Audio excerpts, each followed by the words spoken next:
officially the final Death Wish movie ever. Well, not exactly if you count Bruce Willis's version or this guy that looks like Charles Bronson by the name of Robert Bronzy, who has made a couple of Charles Bronson spoof movies such as Death Kiss from 2018, which I have not seen, and 12 to Midnight, I believe is his name, starring Robert Bronzy and a former UFC fighter by the name of Tito Ortiz. I highly doubt this movie was ever made because I can't find anywhere. So now that we're back in New York again for the third and final time, we are at a fashion show where you see a lot of girls and gay guys getting ready for the big show. And here we see our hero once again for the last time after 20 long years becoming a vigilante since the first Death Wish in 1974. Now that we're in the 90s, here we see Paul Kersey doing his catwalk towards the fashion show. And here we meet Paul Kersey's new girlfriend, Olivia Regent, the designer directing the fashion show. And here we see her daughter, Chelsea, sitting down with him. Here we meet Tommy O'Shea, the villain of the movie, and a gangster, and hard to tell if he is Italian or not, since two henchmen are, Chicky and Salvatore Pacconi, who are brothers, who are indeed Italian, look the part too. So Tommy is there to get back Chelsea because, and that's his daughter whom he shares with Olivia, but Olivia's not agreeing to him because he's a gangster. And now Paul comes down to see Olivia after the fashion show and notices the bruise on her wrist. So Tommy and his goons, Chicky and Salvatore, are here to ruin Olivia's merchandise and mannequins, and by throwing them in this boiling, melting compound, which I have no idea what it is. Maybe it's used to make department store mannequins, since Albert the manager here is working with Tommy's inside job about moving cash within Olivia's clothes. So Tommy just starts to play around with the manager Albert by slicing his stomach open. Acting, Albert, relax. Making fat jokes, and here we see Tommy make some racist jokes about the security guard working there, Reg. But Tommy is indeed the main source of comedy that just keeps you laughing throughout this movie. And here Paul meets Tommy O'Shea himself and his two notorious goons. You got a problem? Guns make you nervous? Guns have their uses. Idiots with guns make me nervous. So now we're back at this luxurious home of Paul Kersey, but he really is living there under the name of Professor Paul Stewart. Apparently now he's a college professor for architecture, so I'm guessing mansions were affordable in the 90s or just makes a lot of money from being a college professor. So here we meet Brian Hoyle and Hector Vasquez. They're kind of the same duo of cops like in Death Wish 4 with Reiner and Nazaki, but one of them actually listens to the truth here said by Paul, but I won't say who right now, since there's always a deceitful, corrupt cop. So they meet with Paul, and knowing that he is well taken care of because, he is the notorious vigilante that manages to slip away each and every time without getting caught. Paul here asks Brian Hoyle for a favor since he is a lawyer and on her behalf, wanting Chelsea back with him as opposed to Olivia. And now we are at a restaurant where Paul gets a chance to propose to Olivia since, that's the only moment he can do it at. And surprisingly, Tommy is also there with Salvatore and Chicky and a bunch of other girls. And Olivia makes an excuse to go to the bathroom because she spilled wine on her dress. And here we see a cross-dresser who is clearly an associate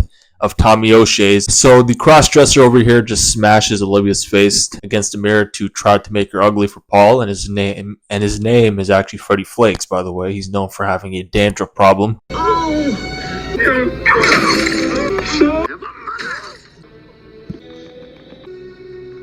Meantime, Tommy is trying so hard to scare off Paul by staring at him. Don't get me wrong, sometimes I catch people like that staring at me in public when I'm at a restaurant or a grocery store or even drive-thru, but here Tommy O'Shea is a gangster, so I think twice before staring back. Well, back to the movie. So Freddie Flakes, the cross-dresser, is now leaving, also leaves Olivia's face all damaged and ruined as he runs upstairs only to find out the face will never be the same. Well, he almost dodged a bullet there, Paul. Paul is now with Hoyle and Vasquez again as he tells him that Tommy O'Shea has become a problem, that the head lieutenant is here with his lady cop. She really doesn't contribute much to the movie, but, the head lieutenant shows him the picture of the cross-dresser. His real name is actually Frederick Goretti, also known as Freddie Flakes. Like I mentioned before, he does have a dandruff problem. Looks like Frederick Garrity, a.k.a. Freddie Flake. Got some... As he's usually the go-to man for Tommy O'Shea's schemes. I'm wasting my time with you guys. He has that vigilante itch irritating him again. You've told me enough. I'm not. The face will never. And Chelsea is staying with him as well. So now we are back at Olivia's design house, while the manufacturing area, and Reg is also there working late. While Tommy, Chicky, and Salvatore are back wanting to know who's been,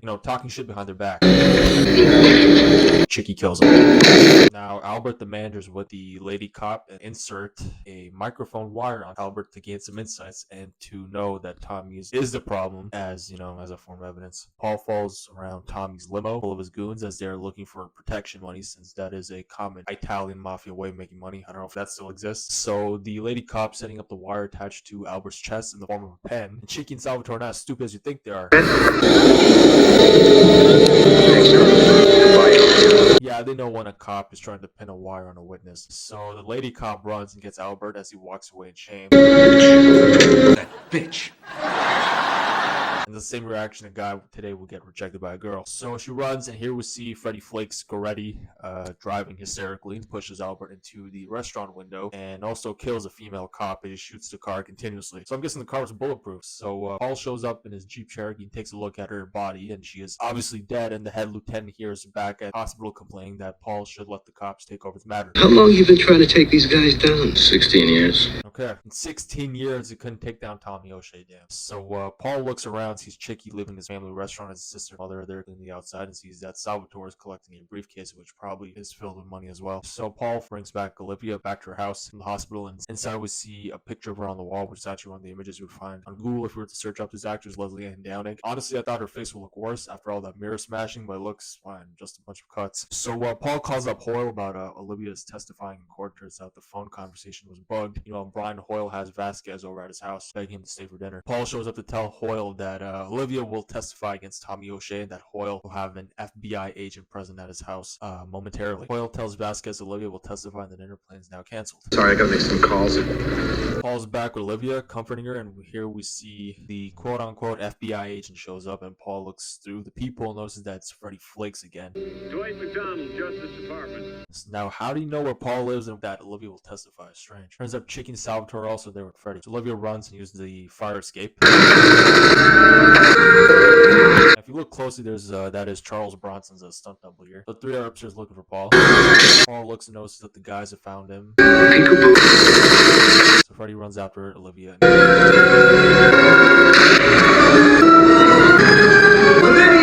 And jumps off the roof and lands safely on this pile of nice soft garbage bags in the cop shoulder.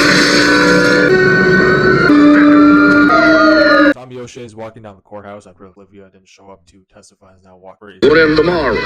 Paul is now under police protection after Freddy, Chicky, and Salvatore breaking into his home the other night as he is with Chelsea, and Hoyle and Vasquez shows up, and Paul refuses to get any help since someone's always listening to Brian Hoyle's phone line each time he talks to Paul. So here we see Tommy O'Shea back at his penthouse, and as he talks on the phone knowing that Chelsea is going to be living with him from now on.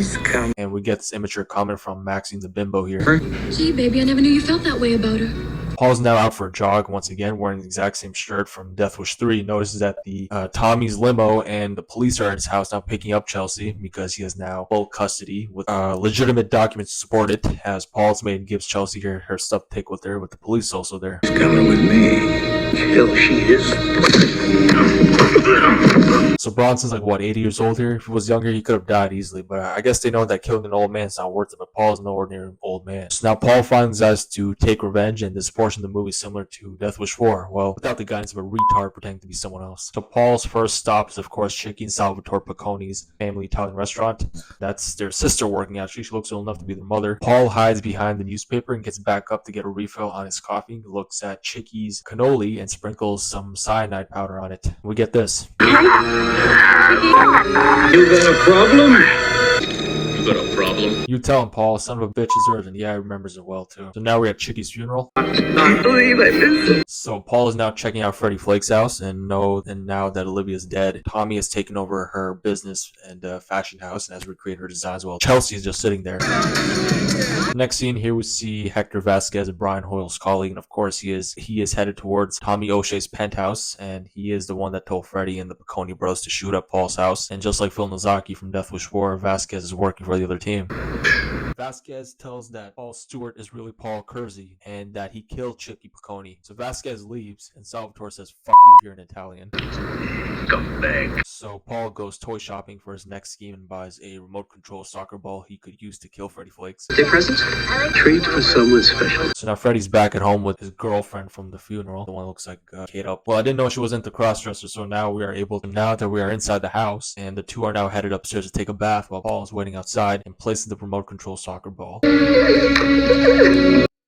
Freddy is now being shampooed with anti-dandruff shampoo. Notices that his over-the-top alarm system is beeping. So Paul is controlling the soccer ball. We get this. I'm gonna take care of your dandruff problem, boy. So Freddy's now burnt to death, and here we see. So now we're back at Hoyle's office, and Vasquez walks in to tell that the mayor is concerned about the vigilante. Quick call happens between Paul and Brian. Hoyle says to meet up with him at Olivia's house. You notice that Vasquez is listening from the phone outside. Remember when Paul said someone is listening to the conversation when Olivia came back to her house from the hospital? Yeah, it was Vasquez the entire time listening to the call. Paul is at Olivia's and locks the door, only to see that Vasquez is there to kill him, and just like Phil Nozaki from Death Wish 4. It cannot be this easy, Kersey.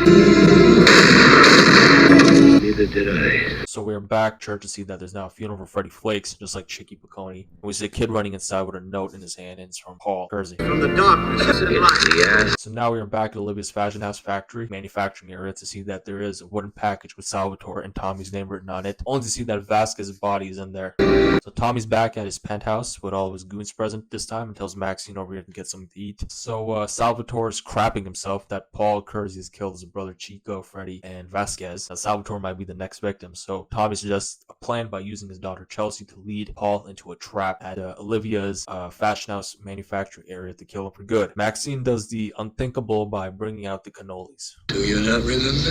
Brains, you would take it off. Well, we don't want the same thing to happen twice, right? So Salvatore is now headed to his car, and Paul is there once again in his Jeep Cherokee, as Salvatore knows that Paul is behind him, which is all our land. Salvatore calls Tommy to see the trap is working, and he picks up Chelsea, and the other goons are getting ready for Paul Kersey's arrival. And give Mr. Kersey the warmest of welcomes. The goons are getting ready for a final shootdown in Death Wish history. Chelsea's now with Tommy, and Paul sneaks in looking around, and three goons notice him. Paul used a forklift to drive around and cause some serious damage. Turns out it's one of those modeling mannequin dummies, just positioned away that was Paul driving it.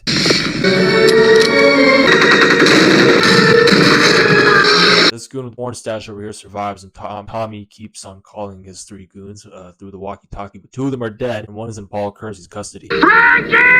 So Paul does this. Paul asks where Chelsea is and attaches the goon with the rest of the clothes covered in plastic on his conveyor belt. Tommy calls in, and Paul finally responds, and Chelsea runs away. So Salvatore takes stairs, and Tommy almost catches Chelsea. And we see that Salvatore is being called at by the goon covered in plastic. And Paul shows up, shooting Salvatore, and there he goes.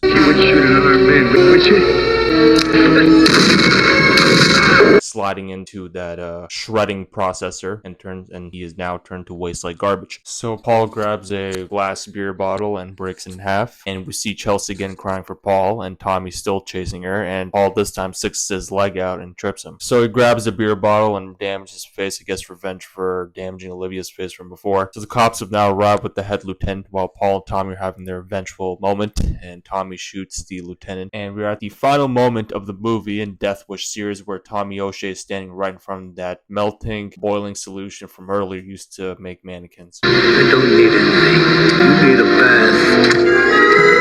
There goes Tommy O'Shea. So Paul thanks the lieutenant, and he walks away with the famous Charles Bronson walk. Hey, Lieutenant, you need any help? Give me a call.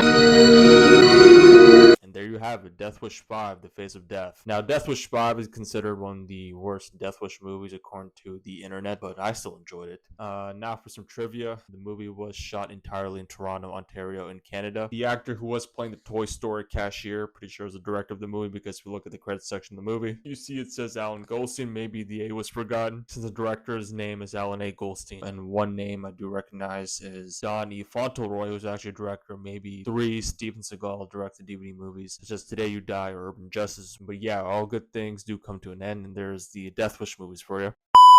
Rich, take your problem up with the NAACP. The NAACP.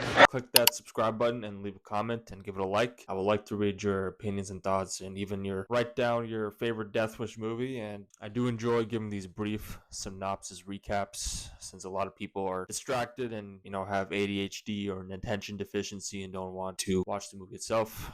That's your loss, not mine. And by the way, I think the main highlight of this movie is Tommy O'Shea. The guy is just too funny. In some parts of the movie, as he is a good actor, this Michael Parks, but he is dead.